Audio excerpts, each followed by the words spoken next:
با وجود پخش شدن خبر بازداشت پیوندانی محیدین کبیری، رئیس حزبی در تاجیکستان ممنوع نهضت اسلامی تاجیکستان،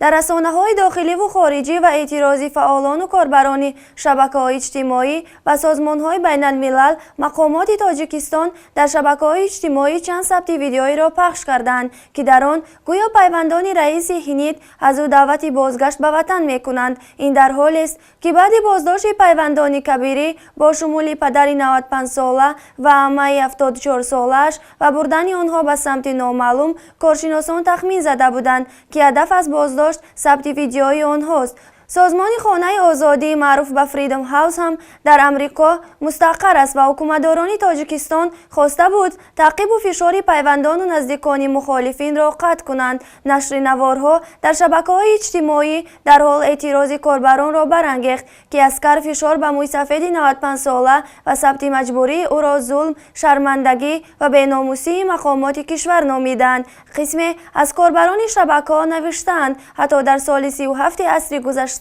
که بزرگترین ترور دولتی خوانده می شود، تا این حد به نزدیکان مخالفین فشار نمی آوردند. ما خوب گنده 90 سال میشه زندگانی میکنیم در یک قشلاق، در این وطن، در همیشه